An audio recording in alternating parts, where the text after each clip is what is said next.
বাংলাদেশের দক্ষিণে যেখানে অসংখ্য নদী এসে মিশেছে বঙ্গোপসাগরের বিশাল জলরাশিতে, সেখানে জন্ম নিয়েছে এক অনন্য জনপদ।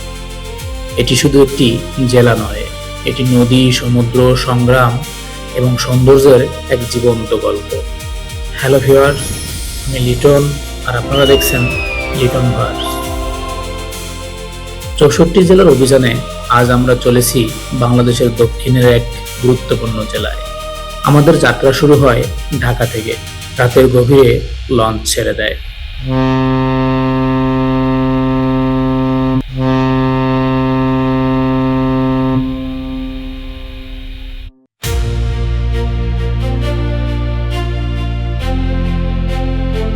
শহরের ব্যস্ততা ধীরে ধীরে মিলিয়ে যায় ঘন কালো অন্ধকারে, আর সামনে খুলে যায় নদীর অন্তহীন পথ।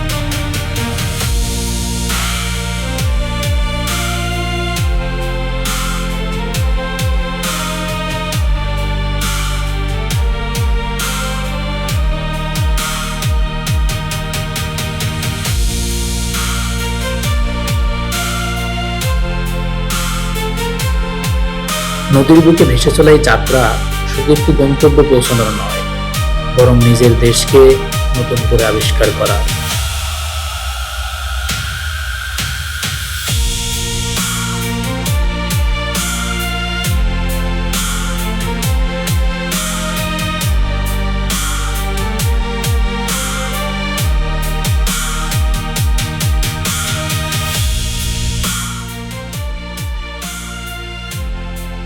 ভোরের আলো ফুটতেই দেখা যায় দক্ষিণ বাংলার অপরূপ সৌন্দর্য।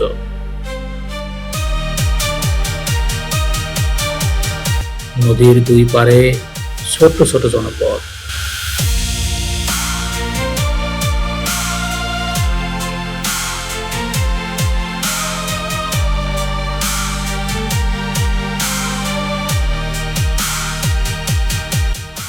জেলেদের নৌকা আর প্রকৃতির এক শান্ত সৌন্দর্য।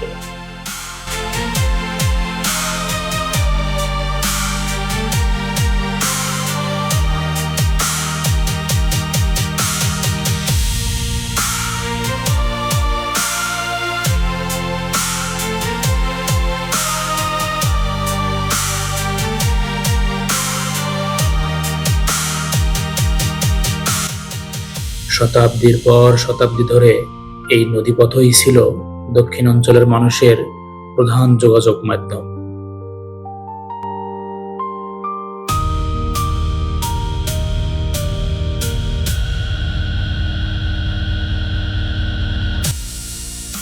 আঠারোশো ৭১ সালে প্রতিষ্ঠিত পটুয়াখালী জেলা বর্তমানে বরিশাল বিভাগের অন্তর্গত।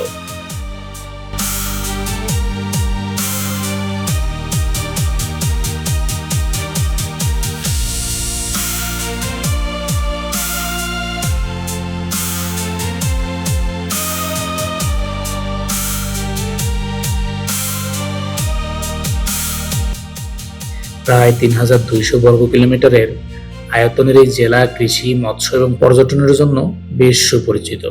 তবে এই জেলার সবচেয়ে বড় পরিচয়, এটি বাংলাদেশের উপকূলীয় জীবনের একটি গুরুত্বপূর্ণ প্রতিচ্ছবি।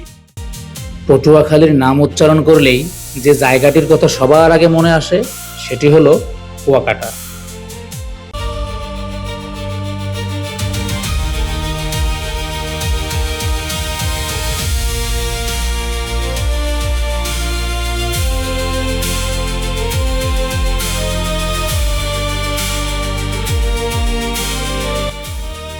বাংলাদেশের একমাত্র সমুদ্র সৈকত যেখানে একই স্থান থেকে সূর্যোদয় এবং সূর্যাস্ত দুটোই দেখা যায়।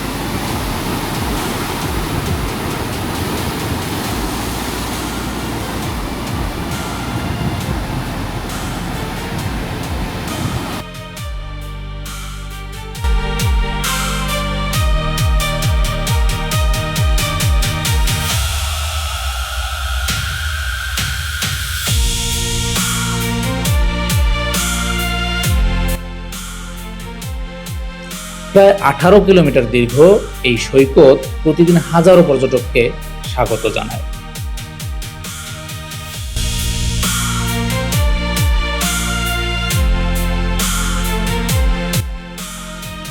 সূর্য যখন ধীরে ধীরে বঙ্গোপসাগরের বুকে হারিয়ে যায়, তখন মনে হয় যেন প্রকৃতি তার নিজ হাতে এই দৃশ্যটা এঁকেছে।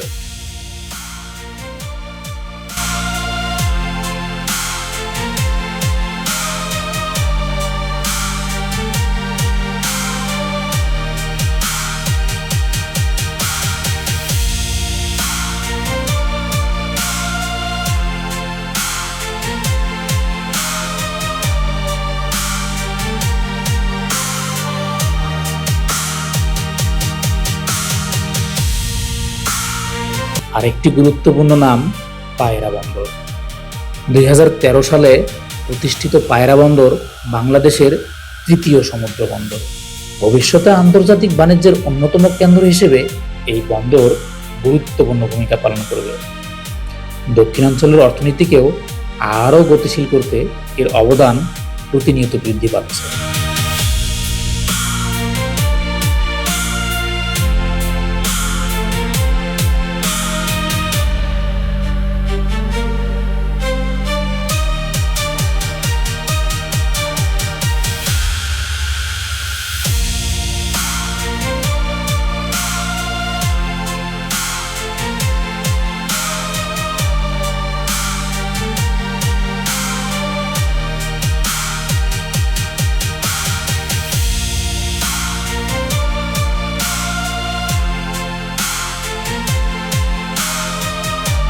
পটুয়াখালীর প্রকৃত সৌন্দর্য লুকিয়ে আছে এখানকার সাধারণ মানুষের জীবনে।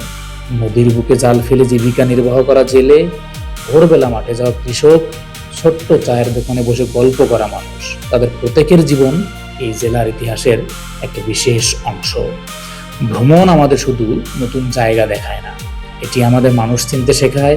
আর পটুয়াখালী আমাকে শিখিয়েছে সৌন্দর্য সবসময় বড় বড় শহরে লুকিয়ে থাকে না, কখনো কখনো তা খুঁজে পাওয়া যায় নদীর তীরে, সমুদ্রের ঢেউয়ে কিংবা অপরিচিত মানুষের হাসিতে।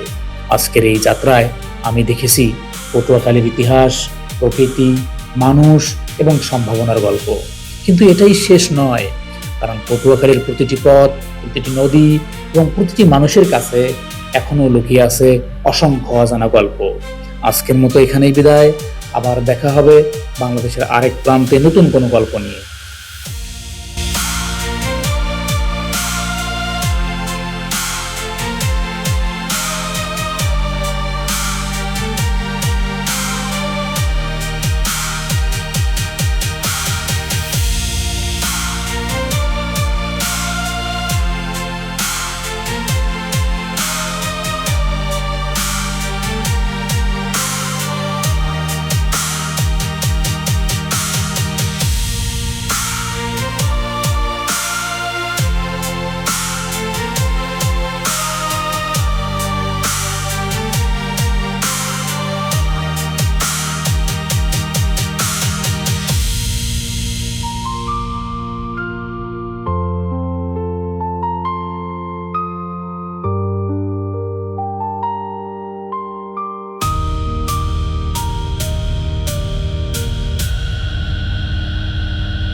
আমি লিটন, আর আপনারা দেখছিলেন লিটন ভার্স। স্বাগতম ছিল পটুয়াখালীতে।